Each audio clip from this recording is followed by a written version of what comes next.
Votre chronique économique hebdomadaire.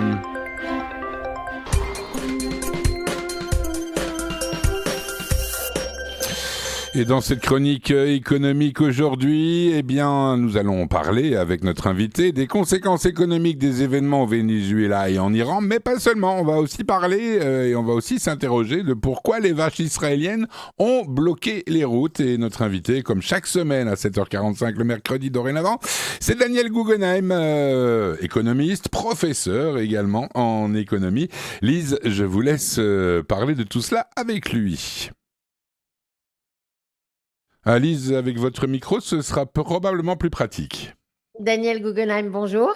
Bonjour. Merci d'être avec nous ce matin sur Radio Judaïka. Alors, conséquences de ces affaires au Venezuela, est-ce que ça change quelque chose économiquement, notamment en Israël, Daniel? Beaucoup de choses, bien entendu. Je dirais en un mot pour résumer.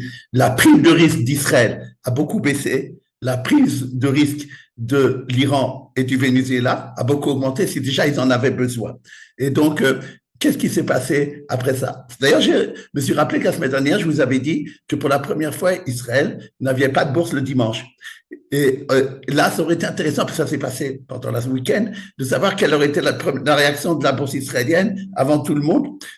Et ça, on n'a pas pu le savoir. Mais peu importe, de toute façon, le résultat a été que la réaction a été euphorique. Déjà qu'on en avait parlé souvent ici, les cours en 2025 ont énormément augmenté en Israël. Elle était la meilleure bourse mondiale. Mais je crois que je ne me trompe pas, depuis le début de l'année, je ne pense pas qu'il y ait une bourse qui ait plus augmenté qu'Israël. Maintenant, c'est quelque chose. Tous les jours, les indices phares, c'est 2-3% depuis le début de l'année. Même depuis jeudi, avant même l'intervention, ce qui s'est passé au Venezuela. Donc, ça, pour moi, c'est en trop. Ce qui est étonnant, parce qu'il faut savoir que janvier, dans les bourses, de façon globale, ça baisse parce que les gens ont beaucoup acheté en décembre et en janvier, généralement, ils vendent. Et là, c'est pas ce qui se passe, c'est quelque chose d'incroyable. Et une preuve tangible de ce que j'ai dit, de ce résumé de la prime de risque, c'est que cette nuit-là, seulement ils l'ont fait pour notre émission, il y a eu qu'on appelle ça, Israël a collecté les emprunts des milliards de dollars qu'il n'avait pas fait depuis un certain temps. Il est allé à Londres dans les marchés mondiaux et ils ont réussi à avoir des taux d'intérêt qui sont revenus à ce qui était avant la guerre. Et donc, une augmentation de 34% par rapport à ce qu'ils avaient avant, de ce qu'ils ont moins à payer, si vous voulez, des taux d'intérêt qu'ils ont à payer. C'est quelque chose d'extraordinaire. Ça veut dire que vraiment, le marché financier international, surtout des prêteurs, considère qu'Israël est formidable et et s'est beaucoup amélioré point de vue économique. Maintenant, une autre preuve tangible aussi, c'est le dollar. Le dollar qui cette semaine a été même à 3 shekels 15. Il faut revenir pour plus de 4 ans pour voir ce chose-là. Si on se rappelle que pendant la guerre, il a déplacé les 4 shekels, vous vous rendez compte. Et l'euro est passé cette semaine en dessous des 3,70. Et c'est pas le plus court depuis un an, parce qu'il était une fois 3,65. Il faut dire que l'euro a énormément monté par rapport au dollar, on le sait. Mais c'est quand même, le shekel sera préféré énormément. Et qu'est-ce qu'il y a eu une deuxième conséquence de ça, une décision inattendue de la part de la Banque d'Israël de baisser ses taux d'intérêt. Parce que il avait essayé le mois dernier et on pensait qu'il attendrait encore pour voir ce qui va se passer. Et apparemment, c'est seulement pas seulement à cause de Venezuela, mais de l'ensemble des facteurs qu'il avait vus et une baisse notamment de l'inflation parce que le dollar est plus faible par rapport au shekel.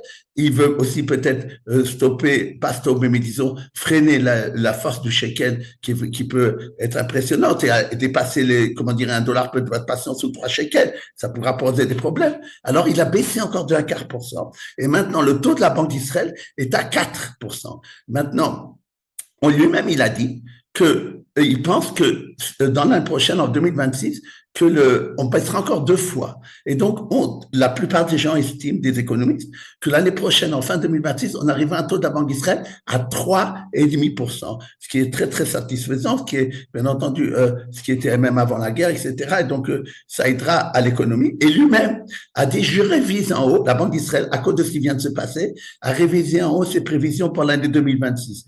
Pour la croissance, dépassant 5%, et également, par exemple, l'inflation qui serait meilleure que prévu, il a dit, je pense maintenant 1,7%, alors que très récemment, la Banque d'Israël parlait de 2,5% en 2026. C'est vraiment quelque chose d'impressionnant. Et donc, C'est ça, et ce sont des bonnes nouvelles et ce sont les réactions. Je dirais une dernière phrase aussi, mais qui est plus globale, je me permets, philosophico-économique comme j'aime, analyse, c'est que nous avons deux pays, le Venezuela et l'Iran, qui étaient des pays très riches, parce qu'ils avaient des ressources naturelles très importantes de pétrole, par exemple. On sait que le Venezuela, je crois que c'est celui qui a le plus de réserves mondiales au pétrole. C'est d'ailleurs une des raisons pour lesquelles il y a eu cette intervention des États-Unis, on le dit. Mais ce sont deux pays, et ils ont appauvri ces deux pays-là, ont réussi à appauvrir leur population comme jamais. Et en vérité, ça veut dire qu'un socialisme dogmatique en Venezuela et un islamisme qu'on connaît en Iran, qui ont été d'ailleurs beaucoup pour des dépenses de guerre, etc., ont réussi à appauvrir mais considérablement leur peuple économiquement, alors qu'ils avaient toutes les chances pour être, comme Israël, un Eldorado. C'est incroyable. Et c'est effectivement ce qu'on voit avec les manifestations en Iran qui ont commencé, Daniel, à cause justement de l'effondrement économique. Tout à fait. Alors, parlez-nous maintenant des vaches. Voilà. Pourquoi les vaches israéliennes ont-elles bloqué les routes? Voilà, tout à fait. Il y a eu des photos dans la presse et à la télévision en Israël. Les agriculteurs, comme d'ailleurs, ça c'est marrant, c'est quelque chose de mondial comme en Europe. En France, ça se fait, je pense, ça se fait en Belgique, qui sont venus avec leurs vaches, les vaches ont déposé certaines choses dans les rues, des choses plus ou moins agréables, pas rentrer dans des détails, et c'était leur façon d'être en colère. De quoi il s'agit? Parce qu'il y a quelque chose quand même qui touche à l'essence de l'économie israélienne, qui intéresse en Israël beaucoup de gens. Il y a une réforme du lait qui veut être fait par le ministre de Finances, qui a d'ailleurs été voté au Conseil des ministres cette semaine, qui a en gros dit la chose suivante. On va libéraliser le lait, c'est-à-dire le marché du lait, c'est-à-dire on va permettre beaucoup plus grande importation que jusqu'à maintenant, enlever le droit de douane, etc. Et on va obliger le secteur en Israël d'être beaucoup plus concurrentiel, d'enlever les monopoles. Pourquoi? Parce qu'on vient du fait que ce n'est pas possible que le lait en Israël coûte plus que 50% plus qu'en Europe. Disons, en Europe, si je ne me trompe pas, c'est 1 € quelque chose. Et en Israël, le lait, maintenant, le litre, c'est 7 shekels quelque chose. Donc, ça représente 50% plus. Et ce motrice vient de ça. Il dit, moi, je dois arranger cette situation. Et c'est comme ça que je vois le fait, que je veux résoudre. Et bien sûr, les agriculteurs, ils disent plusieurs choses. Ils disent d'abord que ça n'a jamais marché, ce genre de réforme, même en Europe. Et que finalement, après, ça fait remonter les prix. Parce que, bien entendu, quand les exportateurs d'Israël, c'est-à-dire les importateurs vont savoir qu'Israël n'a plus assez de lait, ils vont augmenter leur prix eux-mêmes. On ne peut pas, pour des choses comme ça, se baser sur l'extérieur. Il faut également savoir qu'en Israël, le lait, c'est-à-dire tout ce qui est secteur agricole, est souvent quelque chose de sécuritaire aussi. Il faut rappeler que pendant la guerre, souvent, ils ont été malheureusement massacrés lorsqu'ils étaient au bord de Gaza ou bien dans le nord. Et il faut dire, c'est très intéressant il y avait des caméras dans les étables dans le sud, à côté de Gaza, pour des questions de cache-route, parce que la plupart des gens qui travaillent dans ces laits, de ceux qui font la laiterie, sont souvent des travailleurs étrangers, et il faut qu'il y ait une vérification rabbinique. Alors, on met des caméras. C'est ces caméras qui ont permis de savoir qui étaient les terroristes qui sont rentrés en Israël, et après pouvoir les tuer à Gaza. Donc, c'est pour ça que je dis qu'ils disent, nous, pendant la guerre, on a montré notre bravoure. C'est un très, très bon argument aussi. Et donc, c'est pas ça la solution. Eux, ils disent, nous, la production d'israélienne, la vache, est la meilleure productive du monde. C'est-à-dire, elle est très, très intéressante. J'ai vu des chiffres de 11 000 litres par an. Ça veut dire que c'est quelque chose de très, très impressionnant. Donc, c'est pas le problème, n'est pas chez nous, même chez les petits étables. C'est quoi le problème? Le problème, c'est qu'en Europe, ils sont subventionnés.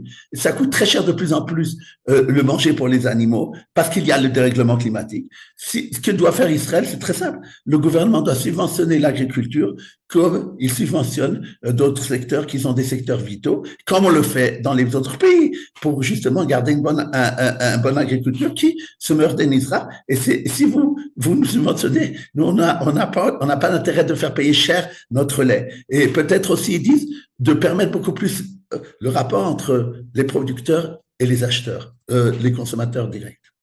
Oui, et ça concerne tous les Israéliens parce que le lait, c'est quand même vraiment un produit de première nécessité. Merci beaucoup, Daniel Guggenheim, pour cette chronique économique. On vous retrouve la semaine prochaine à 7h45. Bonne journée à vous, à très vite. Avec plaisir.